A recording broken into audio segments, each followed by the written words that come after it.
오늘 우리에게 주시는 거룩한 말씀은 창세기 3장 8절로 13절 말씀입니다. 창세기 3장 8절로 13절 말씀을 받들어 읽을 때에 거룩하신 하나님의 음성을 들으시기를 간절히 기원합니다. 그들이 그날 바람이 불 때 동산의 거니시는 여호와 하나님의 소리를 듣고 아담과 그의 아내가 여호와 하나님의 낯을 피하여 동산 나무 사이에 숨은지라.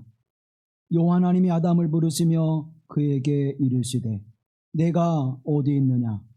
이르되 내가 동산에서 하나님의 소리를 듣고 내가 벗었으므로 두려워하여 숨었나이다. 이르시되 누가 너의 벗었음을 내게 알렸느냐? 내가 내게 먹지 말라 명한 그 나무 열매를 내가 먹었느냐? 아담이 이르되 하나님이 주셔서 나와 함께 있게 하신 여자 그가 그 나무 열매를 내게 주므로 내가 먹었나이다. 여호와 하나님이 여자에게 이르시되 내가 어찌하여 이렇게 하였느냐? 여자가 이르되 뱀이 나를 꿰므로 내가 먹었나이다. 이는 하나님의 말씀입니다.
우리 주 예수 그리스도의 은혜와 평화가 우리 가운데 함께 하시기를 간절히 기원합니다. 히브리 대학의 역사학자인 유발 하랄이라고 하는 사람은 호모데우스라고 하는 책을 통해서 인류가 어떻게 발전해 갈지, 또 그 발전을 통해서 어떠한 위기가 찾아올지를 냉철하게 분석하고 있습니다. 그는 그의 책에서 이렇게 이야기합니다. 인류는 지금까지 이룩한 성취를 딛고 더 과감한 목표를 향해 나갈 것이다.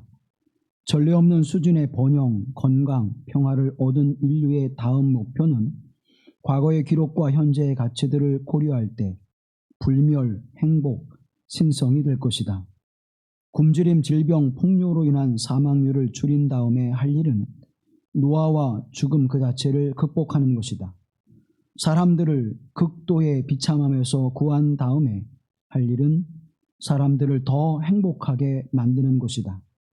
짐승 수준의 생존 투쟁에서 인류를 건져 올린 다음 할 일은 인류를 신으로 업그레이드하고 호모사피엔스를 호모데우스로 바꾸는 것이다.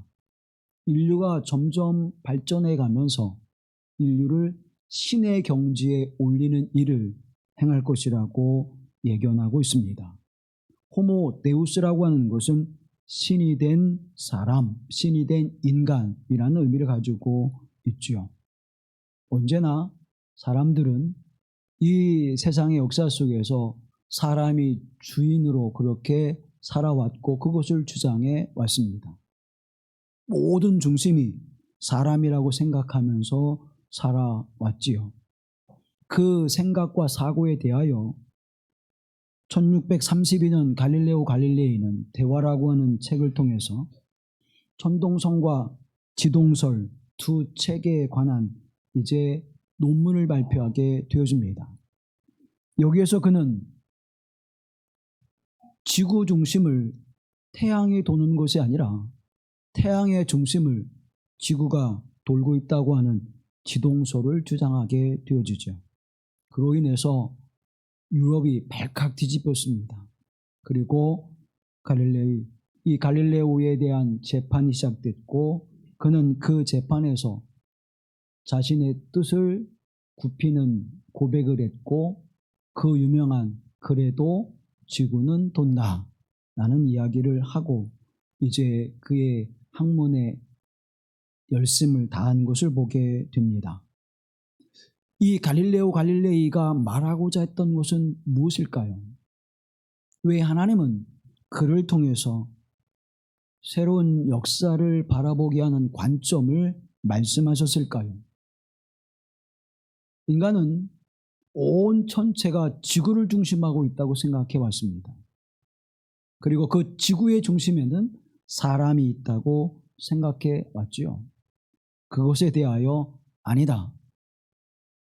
온 천체의 지구는 한 부분에 지나지 않고 사람은 그 지구상에 존재하는 생명체의 한 부분에 지나지 않는다라고 하는 것을 역설했습니다. 인간 중심의 사고를 깨트는 그러한 사건이었죠. 1859년 찰스 다윈은 자연 선택에 의한 종의 기원에 관하여라고 하는 논문을 통해서 사람이 유인으로부터 사람으로 진화되었다라고 주장합니다. 그래서 많은 사람들이 인간의 모습을 원숭이의 모습으로 만화를 그리고 풍자하면서 이 찰스 다윈의 주장을 비난했습니다. 여러분, 저는 진화론을 믿지 않습니다. 하나님의 창조 역사를 믿습니다. 그러나 찰스 다윈이 말하고자 했던 것의 그 핵심을 우리는 놓치고 있다는 사실입니다. 그는 창조의 면류관 속에 숨어버린 인간을 말하고자 하는 것이 아니라 다른 생명체와 함께 이 우주의 역사 속에 이 자연의 역사 속에 존재하는 또 하나의 생명체에 불과하다고 하는 사실을 주장하고자 했던 것입니다. 그렇다면 오늘 우리가 이 자연 안에 존재하고 이 자연의 역사 속에 자연과 더불어 존재하는 한 인간이라고 하는 사실을 우리는 부인할 수가 없는 것이죠. 그럼에도 불구하고 인류는 모든 자연이 사람을 중심으로 움직여가고 그렇게 존재한다고 믿고 있습니다. 그도 그럴 것이 하나님은 모든 것을 창조하시고 그 모든 것에 부족함이 없도록 모든 것을 누릴 수 있도록 사람들을 위해 창조하셨고 맨 나중에 사람을 창조하셨음을 성경이 우리에게 증언해주고 있습니다. 그래서 하나님은 모든 인간이 이 땅에 살아가는 필요한 것들을 모두 공급해 주셨다라고 그렇게 고백하고 있죠. 맞습니다. 그런데 성경은 무엇라고 말씀하고 있습니까? 이 창조의 질서를 깨틀거나 너희의 것으로 만들거나 너희의 소유가 아니라고 말씀합니다. 다스리고 정복하고 지배하라.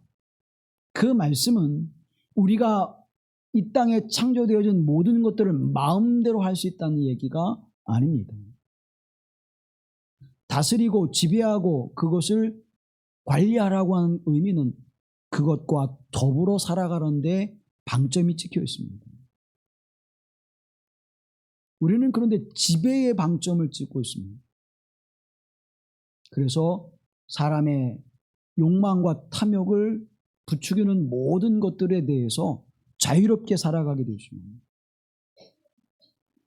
인간 중심의 모습이 아니라 더불어 살아가는 존재의 모습. 그래서 인간 중심의 사고를 깨틀고 그것을 창조하신 하나님 중심의 신앙으로 바라보라는 것입니다. 갈릴레오나 찰스 다윈이나 지금 사람 중심, 다시 말하면 나 중심으로 살아가는 인생에 대하여 아니다 라고 하는 그 소리를 다시 한번 우리가 들을 수 있어야 합니다.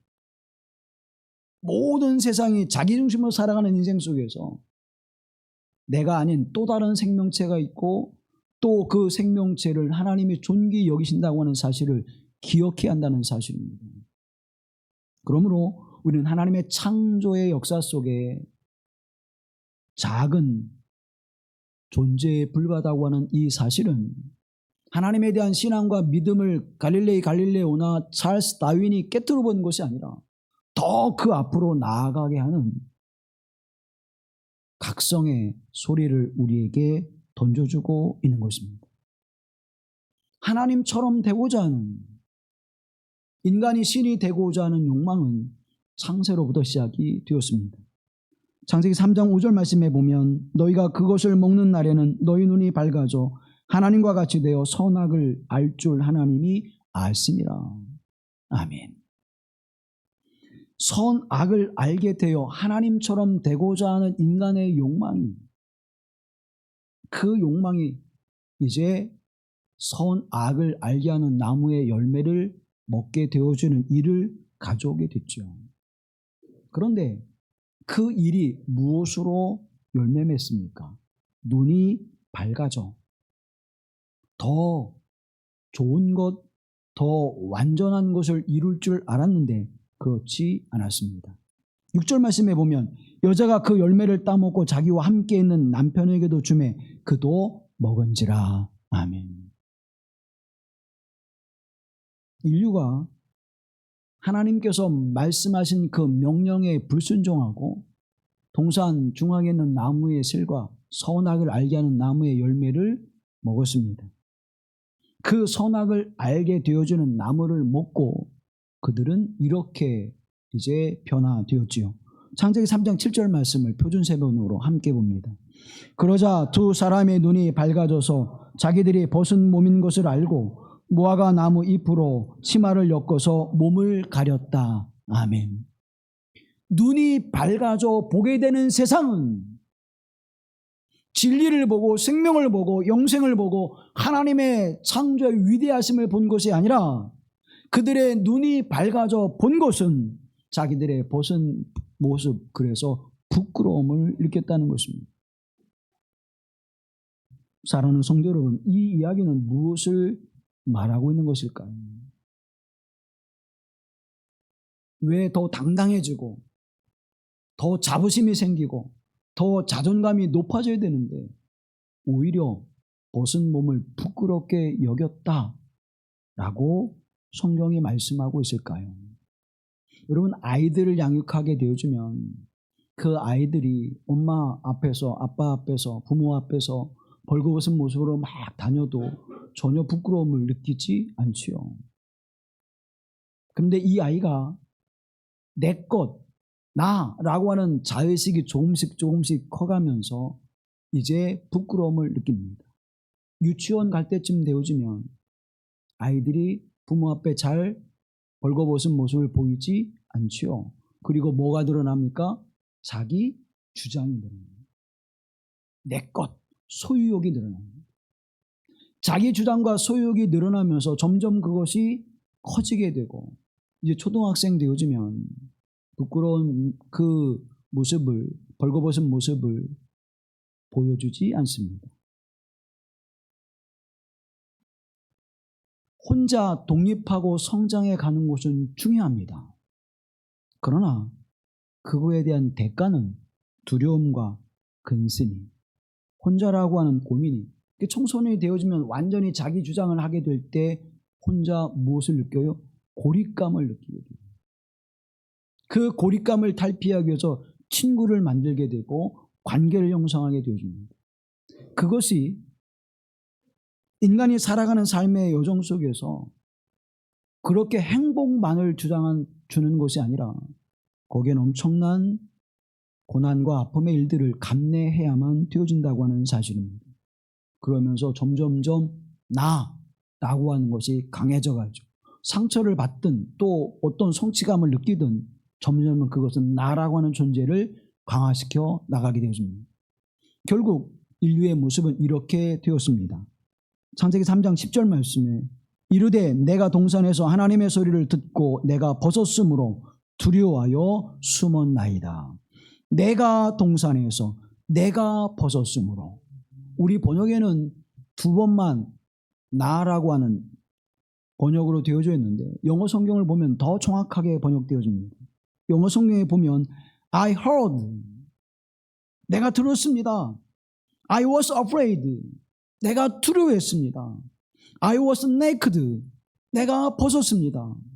I hid myself, 내가 숨었습니다. 무려 몇 번 나와요? I라고 하는, 나라고 하는 단어가 4번씩이나 나와요. 나라고 하는 존재가 주어질 때 우리는 하나님의 음성을 듣고 행복해지고 편안해지고 고요해지고 평안함을 느끼는 것이 아니라 나라고 하는 존재가 앞에 서게 되어질 때 두려워하고 무서워서 숨었다는 거예요. 사랑하는 성도 여러분, 나라고 하는 존재, 내가 앞서워질 때에는 거기에는 하나님이 존재하지 않기 때문입니다. 내가 나를 제어할 수 있는 그러한 성숙함에 이르러야 되는데 우리는 우리 스스로를 제어할 수 있는 성숙함이 우리에겐 존재하지 않게 되어지죠. 요즘에 음주운전 또 노인의 운전 문제 여러 가지 지금 상황들이 우리에게 매스미디어를 통해서 보도되어지고 있습니다. 자동차를 운전하기 위해서는 일정한 자격을 갖춰야 됩니다. 그 자격이 없게 될 때는 운전면허를 발급하지 않지요. 여러분, 면허가 없는 사람이 운전을 했을 때 와지는 그 피해를 생각해 보십시오. 엄청난 결과를 가져올 수밖에 없습니다. 비극적 결과를 가져오게 되어진다는 것입니다. 자신이 위협을 받을 뿐만 아니라 다른 사람에게도 엄청난 피해를 가져다 주죠. 스스로를 제어할 수 없을 때 그런 상황이 벌어지게 됩니다. 음주운전의 문제가 심각합니다. 저는 음주운전은 살인행위와 동일하게 취급해야 된다고 생각하는 사람입니다. 음주운전으로 말미암아서 한 개인의 인생이 송두리째 사라져버리는, 그리고 그 가정이 당하는 고통과 아픔, 이 땅에 살아 존재하는 동안 그 고통을 그들은 고스란히 느끼며 살아가야 합니다. 왜? 무엇 때문에? 그 엄청난 고통의 삶을 살아가야만 하는 것입니까? 그런데 제어할 수 없는, 스스로를 제어할 수 없는 상황을 스스로가 만들고 그것으로 인해서 엄청난 재앙을 가져오는 일들은 서슴지 않고 있다는 것입니다. 사도 바울은 이 분열의 고통에 대하여 이렇게 고백하고 있습니다. 내 속사람으로는 하나님의 법을 즐거워하되 내 지체 속에서 한 다른 법이 내 마음의 법과 싸워 내 지체 속에는 죄의 법으로 나를 사르는 것을 보는도다. 오라 나는 곤고한 사람이로다. 이 사망의 몸에서 누가 나를 건져내랴. 아멘. 내 안에는 나라고 하는 존재와 함께 갈등하면서 이 갈등하는 존재 속에 내게 주어지는 것은 고통과 죄의 열매뿐이라고 고백하고 있습니다. 이렇게 된 가장 큰 원인은 뭐냐? 나라고 하는 존재. 내가 내 안에 가득 채워져서 갈등과 근심과 두려움과 염려와 불안과 초조 속에 살아가는 그 인생이 고통일 수밖에 없다는 것입니다. 내가 작아지고 예수로 채워질 때, 내가 작아지고 하나님으로 채워질 때 우리는 행복한 삶의 모습을 살아갈 수 있음을 성경은 끊임없이 우리에게 말씀하고 있습니다. 갈라디아서 2장 20절 말씀을 함께 보시죠. 내가 그리스도와 함께 십자가에 못 박혔나니 그런즉 이제는 내가 사는 것이 아니요 오직 내 안에 그리스도께서 사시는 것이라. 이제 내가 육체 가운데 사는 것은 나를 사랑하사 나를 위하여 자기 자신을 버리신 하나님의 아들을 믿는 믿음 안에서 사는 것이라. 아멘. 내 안에 내가 죽고 예수 그리스도가 살 때에 우리에겐 참된 행복과 기쁨이 있음을 고백하고 있습니다. 내가 죽을 때에 내 안에 사신 예수 그리스도로 말미암아 우리는 영원한 삶의 소망과 행복 가운데 평안 가운데 살아갈 수 있음을 우리에게 말씀해 주고 있는 것입니다. 오라 나는 곤고한 자로다. 누가 이 죽음에서 나를 건져내랴. 이 죽음의 고통에서 이 죽음의 삶 속에서 나를 건져내라 고백했던 사도 바울이 이제는 내가 그리스도와 함께 십자가에 못 박혔나니 이제는 내가 죽고 그리스도가 내 안에 사는 것이라. 그래서 그 안에서 나는 행복과 기쁨을 내가 사랑하는 삶의 소망과 은혜를 내가 누리고 있음을 고백하고 있는 것입니다.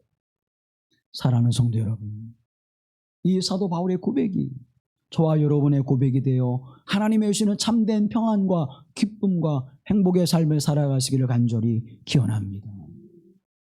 장자 외편의 산목이라고 하는 주제를 가지고 있는 그 이야기 속에 이런 이야기가 있습니다. 한 사공이 배를 저어서 가는데 다른 사공의 배와 부딪혔습니다. 부딪히기 전에 어떻게 했을까요? 그대로 오면 나랑 부딪혀. 피해. 소리를 외쳤을 것입니다. 방향을 틀어. 외쳤을 거예요. 그러나 그 물결에 그대로 배가 서로 부딪히게 될 때 조심하지 그랬어요. 좀 조심해서 노를 저어가세요. 방향을 잡으세요. 그렇게 얘기할 것입니다. 그렇게 오가다가 당신이 좀 그렇게 하지. 그러면 뭐가 돼요? 갈등과 싸움이 되어져요.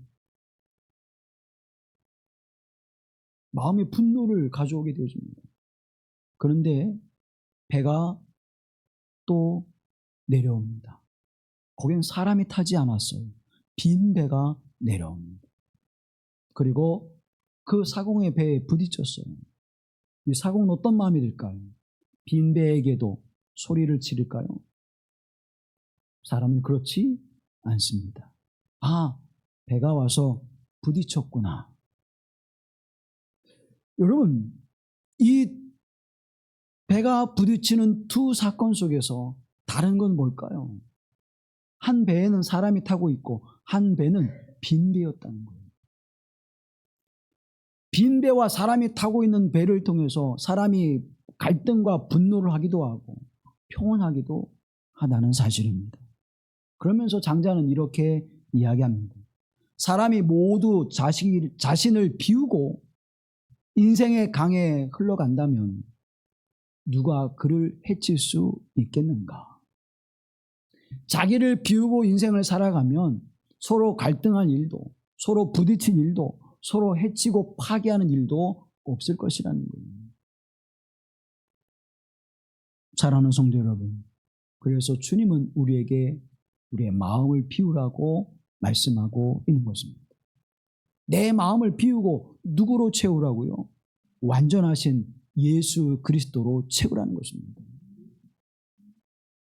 거기에는 평화와 행복과 기쁨이 있습니다. 평안함이 있습니다. 그러나 나로 채울 때는 거기에는 갈등과 근심과 걱정과 다른 이들을 인생을 파괴하는 일들이 이루어지는 것입니다. 예수님은 비유로 이렇게 말씀합니다. 공중에 새는 심지도 않고 창고에 모아 거두어 들이지도 않는데 그들은 굶지도 않는다는 거예요. 들의 백합화를 봐라. 그들은 길쌈과 수고도 하지 아니하고 솔로몬의 영광보다 더 영광스러운 영화로운 모습을 가지고 있지 않느냐. 공중의 새와 백합화의 그 모습은 어떤 차이일까요? 새와 백합화와 우리와의 차이는 무엇일까요? 새는 내일의 먹이를 걱정하여 쌓아놓지 않습니다. 1년 후에, 5년 후에, 10년 후에 나는 이렇게 될 것이라고 하는 마음으로 소유하려고 하지 않습니다. 그저 오늘 배부르면 그것에 감사하고 만족하는 거예요. 백합화도 나는 내년에는 몇 송이의 꽃을, 내년에는 어떻게 화려한 모습을 뽐낼까 생각하지 않습니다.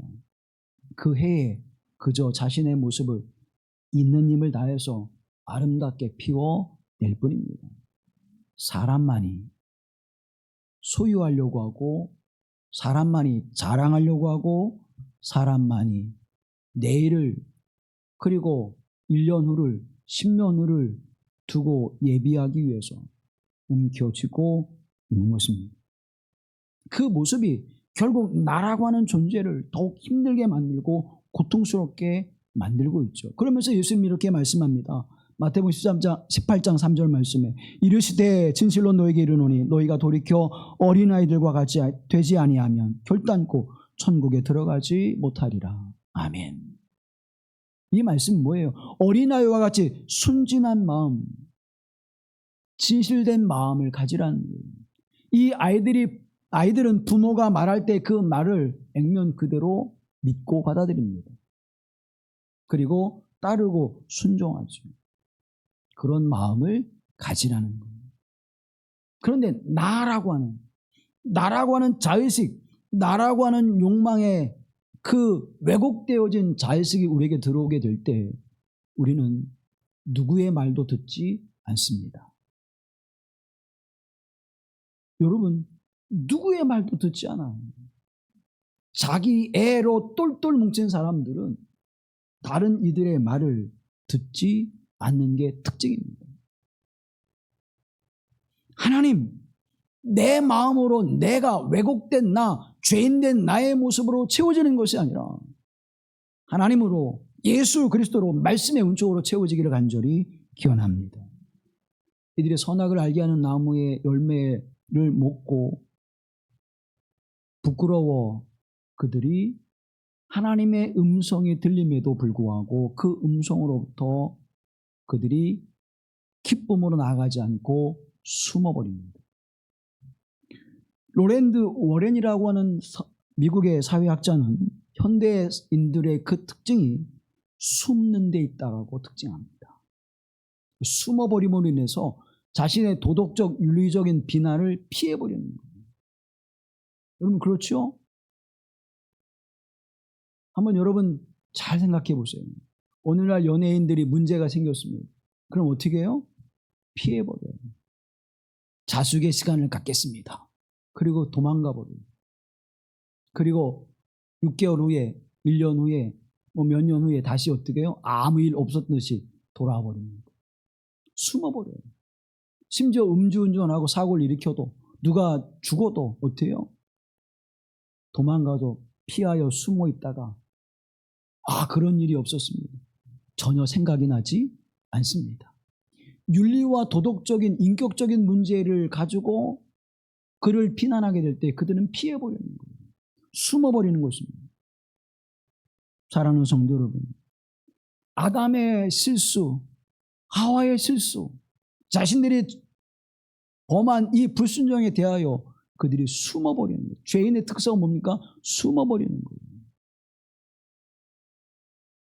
그런데 하나님 앞에, 하나님, 제가 하나님의 말씀에 순종치 못하여 불순종하여 동산 중앙에 있는 선악을 알게 하는 나무의 열매를 그만 먹었습니다.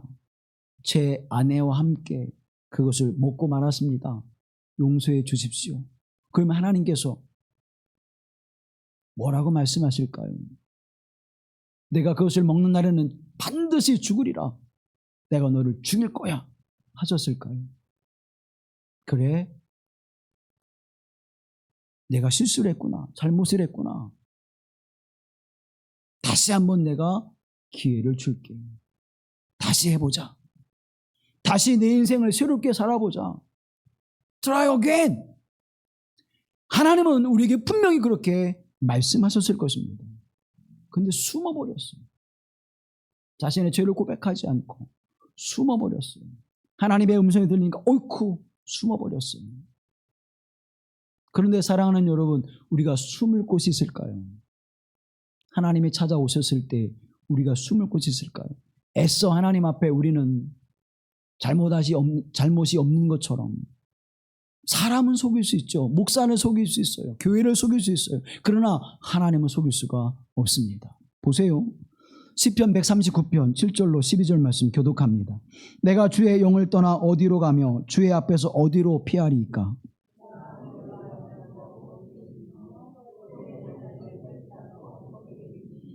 내가 새벽 날개를 치며 바다 끝에 가서 거주할지라도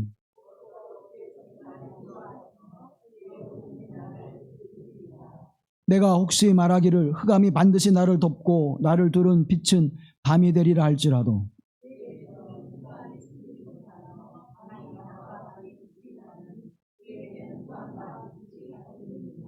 아멘.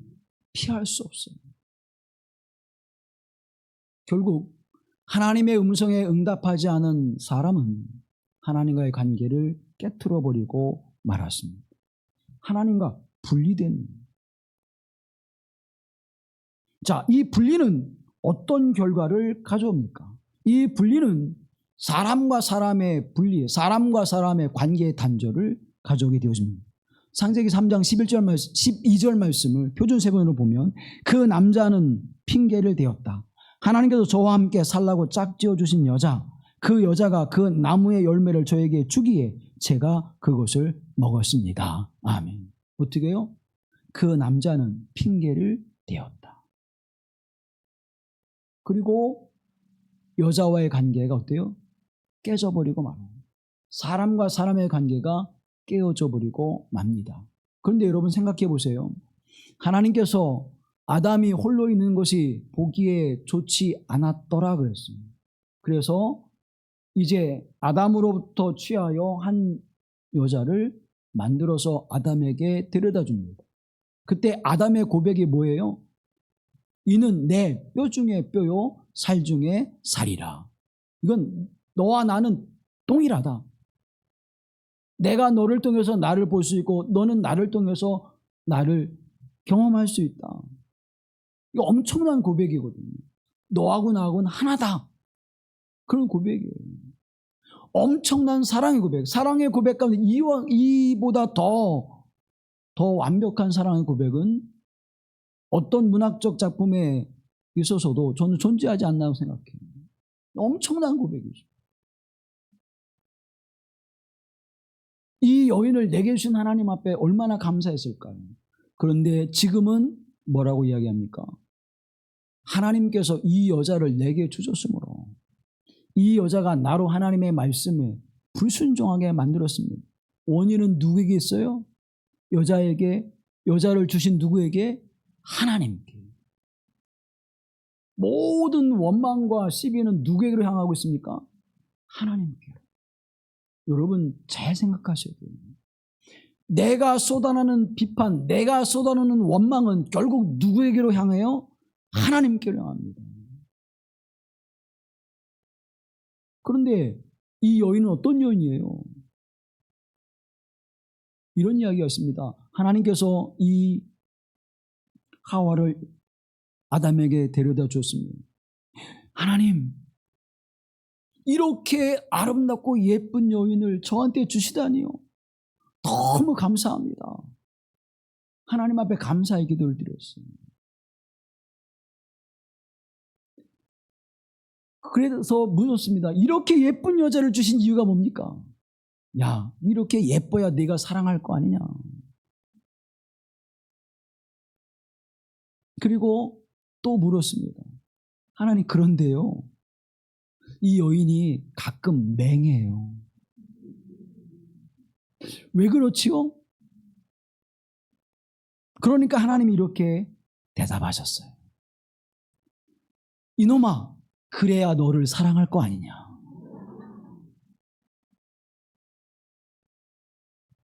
사랑하는 여러분, 내 뼈 중에 뼈, 살 중에 살이요, 이렇게 아리따운 여인을 내게 주셨습니다. 너무 감사합니다.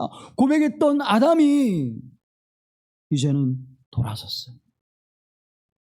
하나님이 내게 주신 이 여자로 말미암아 내가 죄를 범하게 되었나이다. 사랑하는 여러분, 누구를 탓하고 있어요? 여인이지만 결국 그 화살은 누구를 향하고 있어요? 하나님께로.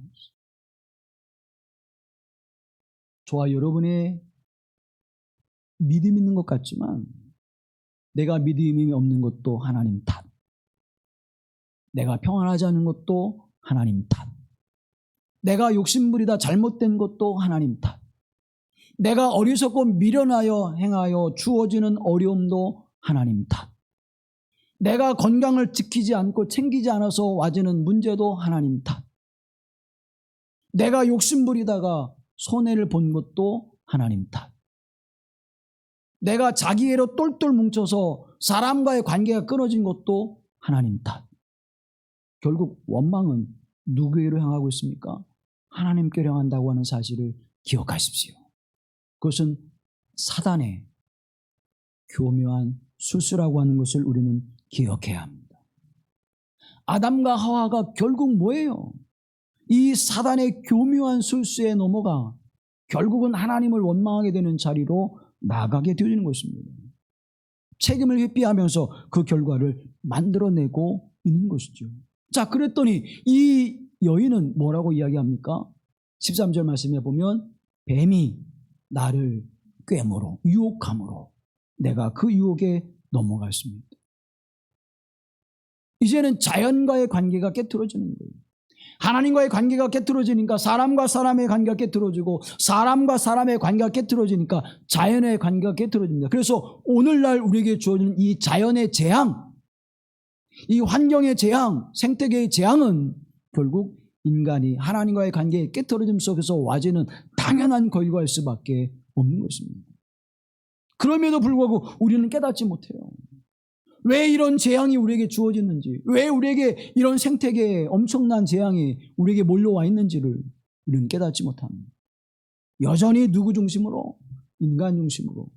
여전히 뭐예요? 사람 중심으로 살아가는 일에만 몰두하고 있다고 하는 사실입니다. 예수님께서 바리새인과 세리가 성전에 올라가서 기도하는 모습을 보시면서 이렇게 말씀하셨습니다. 누가복음 18장에 보면 세리는 멀리 서서 감히 눈을 들어 하늘을 쳐다보지도 못하고 다만 가슴을 치며 이르되 하나님이여 불쌍히 여기소서 나는 죄인으로소이다 하였느니라. 성전 맨 앞에 가서 손을 들고 뻣뻣이 서서 기도하는 바리새인들의 그 기도의 모습과 성전 맨 끝에 머리를 들지도 못하고 가슴을 치면서 내가 죄인입니다 고백하는 두 사람의 기도 속에 예수님은 누구의 기도를 들으셨을까요? 이 세리를 의롭다라고 말씀하셨습니다. 맞습니다. 내 죄입니다.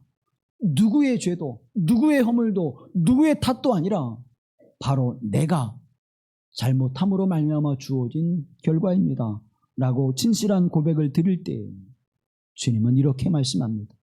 수고하고 무거운 짐진 자들아 다 내게로 오라. 내가 너로 쉬게 하리라. 왜요? 우리의 그 실수, 우리의 죄, 우리의 악함, 우리의 불의함, 그것을 예수 그리스도께서 다 끌어안으시고 십자가에 대신 죽으심을 당하셨기에 예수 그리스도 앞에 진실하면, 예수 그리스도 앞에 신실하면, 예수 그리스도 앞에 자신의 죄를 고백하면 저는 그 모든 죄를 용서해 주시라고 말씀해 주고 있는 것입니다. 죄의 미혹에 넘어가지 마십시오. 자신됨의 교만함에 넘어지지 마십시오. 하나님을 탓하는 일이 과연 옳을까요? 옳지 않다고 말하면서 우리는 매 순간순간마다 하나님을 탓하고 있지는 않습니까? 아담과 하와처럼. 그래서 사람아, 아담아, 내가 어디 있느냐? 그 음성이 우리에게 기쁨이 아니라 내가 벗었으므로 하나님의 낯을 피하여 숨었나이다가 되는 인생으로 살아갈 것이 아니라 주님의 음성을 들을 때 그 음성을 듣고 뛰어나가 주님을 기쁨으로 영접하는, 주님과 더불어 영원한 생명과 평안의 은총을 누리는 하나님의 사람들이 되어지길 간절히 기원합니다. 하나님은 찾아오시는 하나님이십니다. 아담과 하와가 범죄한 것을 모르셨을까요? 그에게 오셔서 아담아 어디 있느냐? 사람아 어디 있느냐? 이렇게 물으실 때에 정말 그들이 어디 있는지 모르셔서 말씀한 것이 아닙니다. 이 말씀은 어떤 말씀입니까? 내가 지금 누구와 관계하고 있느냐? 내가 지금 서 있는 자리가 어디냐? 내가 지금 행하고 있는 일이 어떤 일인지 알고 있느냐? 그걸 물으시는, 우리의 정체성을 물으시는 거예요. 저와 여러분의 정체성은 예수 그리스도 안에서만이 온전해지고 예수 그리스도의 말씀 안에서만이 든든하게 세워진 줄로 믿습니다. 다른 곳에는 그 어떤 것도 찾아볼 수 없어요. 물질 속에서, 세상 속에서, 권력 속에서, 사람과의 관계 속에서, 여러분 그 어디에서도 우리는 나됨의 존재를 바로 세울 수 없다는 것입니다. 그럼에도 불구하고 우리는 자기 자신 어때요? 다 옳고 잘났다고 생각해요. 가장 어리석고 미련한 거예요. 사랑하는 성도 여러분, 하나님이 그 모든 것을 아셨지만 주님은 찾아오셨습니다. 그들에게 문제를 해결해 주시기 위해서 찾아오셨습니다. 그들의 죄를 하나님께서 회복해 주시기 위해서 찾아오셨습니다. 하나님의 세상을 이처럼 사랑하사 독생자 예수 그리스도를 보내신 것은 우리를 심판하려 함이 아니요, 도리어 우리를 어떻게 하려고요?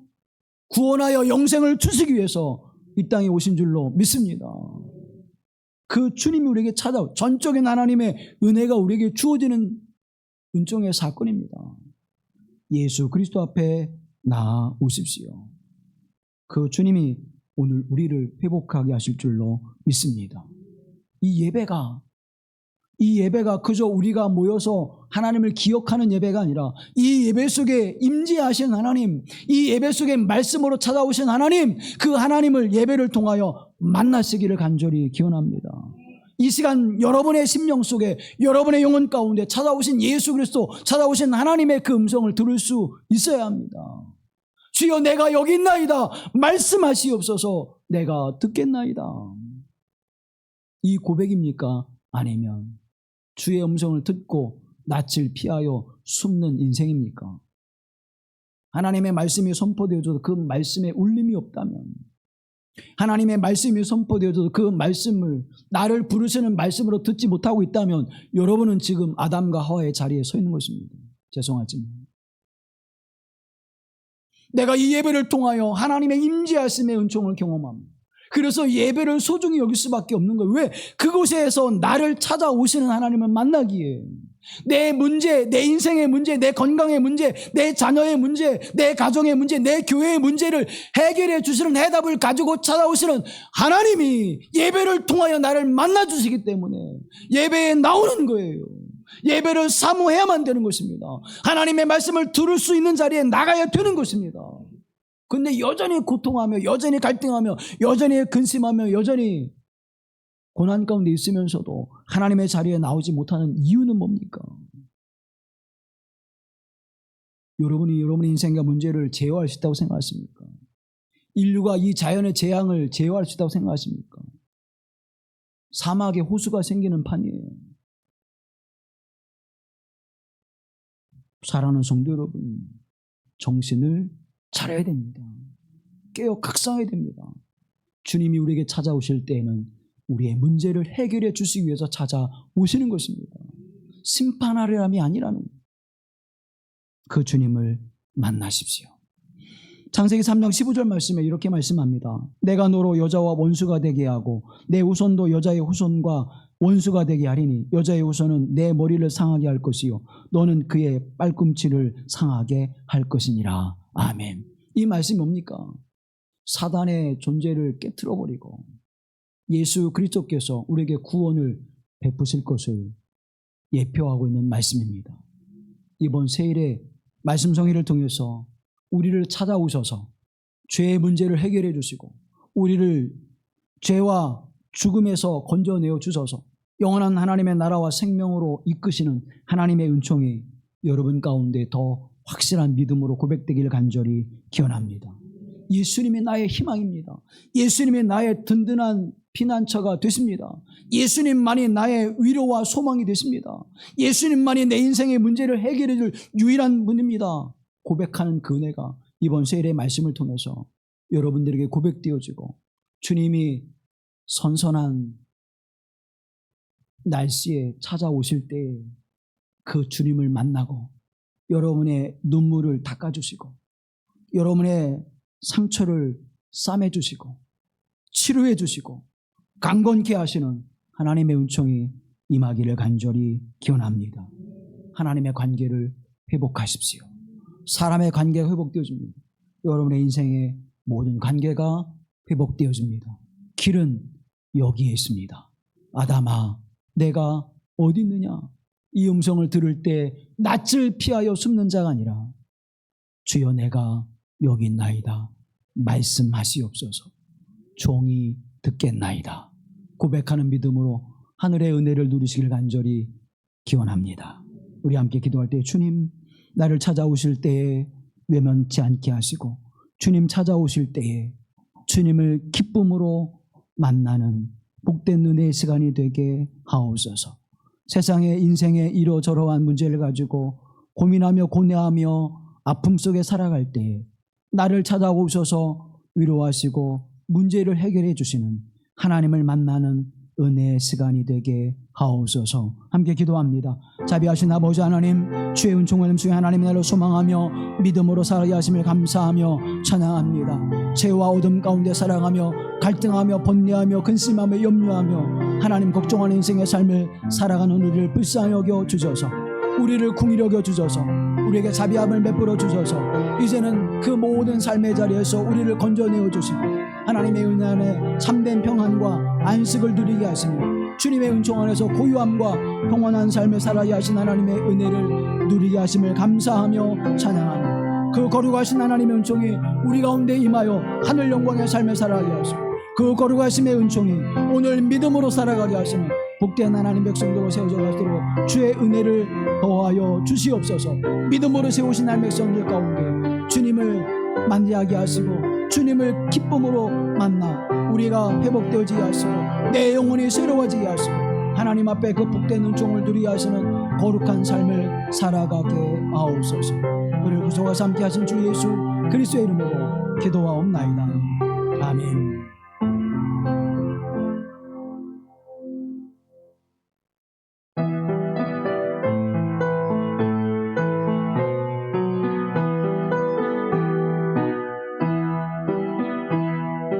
나 같은 죄인 가수도 찾아와 주심소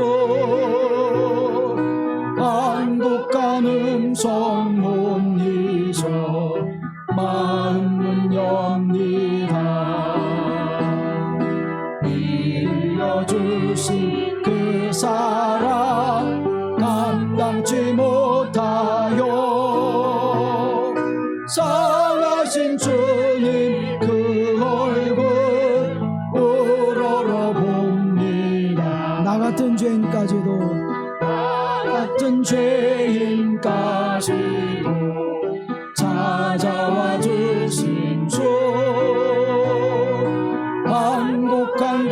성문이죠 마음은 연기하 빌려주신 그 사랑 감당치 못하여 상하신 주님 그 얼굴 우러러봅니다 질그릇 같은 이 몸도 질그릇 같은 이 몸도 깨끗게 하시고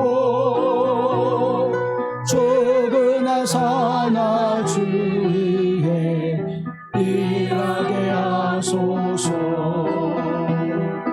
영광의 주님 오실 때 부끄럼 많으나 흰 예복 입고 주